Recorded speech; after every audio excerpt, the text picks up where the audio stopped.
మల్కజ్గిరిలో హైడ్రా పేరుతో రోడ్డు పక్కన జీవనోపాధి పొందుతున్న చిరు వ్యాపారుల దుకాణాలను తొలగించిన విధానాన్ని నిరసిస్తూ బీజేపీ నాయకులు ఆగ్రహం వ్యక్తం చేశారు. ముందస్తు సమాచారం లేకుండా బుల్డోజర్లతో దుకాణాలను కూల్చివేయడం అన్యాయమని వారు పేర్కొన్నారు. ఈ ఘటనకు నిరసనగా మల్కజ్గిరి సర్కిల్ కార్యాలయం ఎదుట బీజేపీ ఆధ్వర్యంలో ఆందోళన చేపట్టారు. చిన్న వ్యాపారుల జీవనోపాధిని దెబ్బతీయడం బాధాకరమని నాయకులు వ్యాఖ్యానించారు. బాధితులకు ప్రత్యామ్నాయ ఉపాధి అవకాశాలు కల్పించాలని, ముందస్తు నోటీసులు లేకుండా ఇలాంటి చర్యలు చేపట్టకూడదని ప్రభుత్వాన్ని డిమాండ్ చేశారు.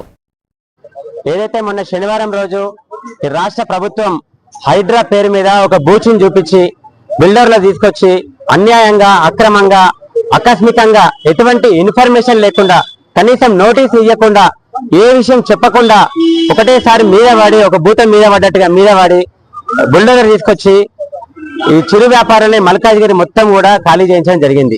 అలా వాళ్ళ బండ్లే కానీ, షెడ్లే కానీ, డబ్బాలే కానీ మళ్ళా పనికి రాకుండా దాన్ని మొత్తం ధ్వంసం చేయడం జరిగింది.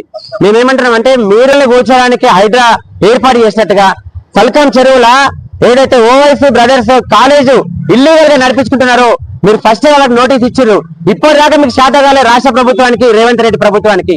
ఆ కాలేజీ కూల్చడానికి శాత కాదు, ఈ పేదల దుకాణాలు కూల్చడానికి మాత్రమే మీకు ఎట్లా చేతులు వస్తాయని మేము ప్రశ్నిస్తున్నాం.